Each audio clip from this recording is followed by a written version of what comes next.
My name's Mavis Stansfield and I'm now 70 years old. I hadn't been a person who'd had back problems, but in the summer of 1997 I noticed that I was getting more and more pain in my back and down both legs. It was decided that I needed a left hip total replacement and that I had a severe spinal problem, and that they would start with a decompression operation 3 months after I'd had the total hip replacement.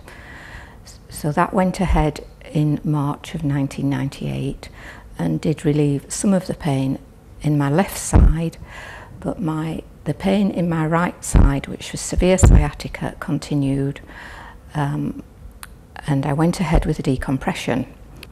I was told that that was all they could do for me. I wasn't any better at all. I still had severe pain. I was bent over because of the scoliosis, which had also developed, and I was referred on to something called pain management and advised that I would just get on with my life. The consultant there advised me to take morphine. I was quite reluctant to do this, but in the circumstances I didn't have much choice. I could hardly get about, so I went on to 60 milligrams of morphine a day, and the pain management team performed various procedures, such as I had an epidural, I had rhizolysis, I had interfacet joints injections. These all warranted an anaesthetic and a day admission to hospital. I had acupuncture, I had a TENS machine, and also osteopathy, which I did privately.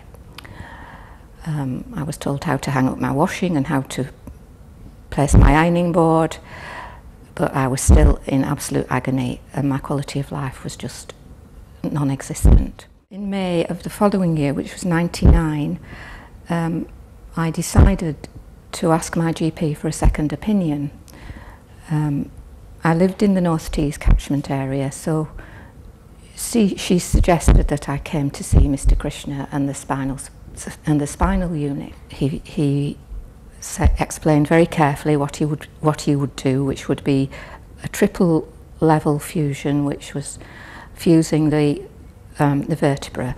The discs between my vertebrae were non-existent. They'd worn away and the bone was sitting on bone and the sciatic nerve was trapped. In July of that year, I came in for surgery. Very apprehensive, very nervous, not really knowing anyone who'd had this sort of surgery previously. The surgery went well. It took 8 hours. The next morning Mr. Krishna was by my bed. I was out of bed before I knew where I was, standing up. I was standing up straight, my back felt strong, I had no pain in my leg, I was full of tubes and drips, and he said, "Come on, I'm going to take you round the bed," which he duly did. And I walked round the bed, standing up, just a few hours after an 8-hour operation. The other problem I had to deal with was I had become dependent on morphine, much to my horror, because I did feel that once the pain had gone I wouldn't need the morphine. So I tried stopping it, which was a very, very frightening experience. I just went cold turkey. So we had to think again, and I worked out for myself a program of reduction.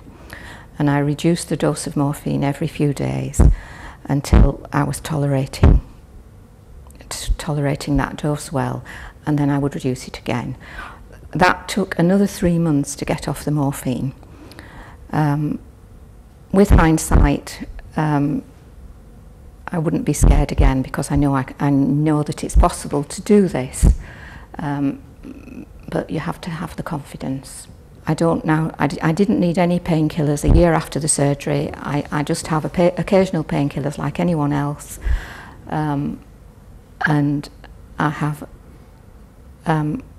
gone back to work. I do 2 4-hour sessions in my local pharmacy, which involves standing on my feet all day, I can garden again, I can walk about, I can go on holiday, I can lead almost a normal life.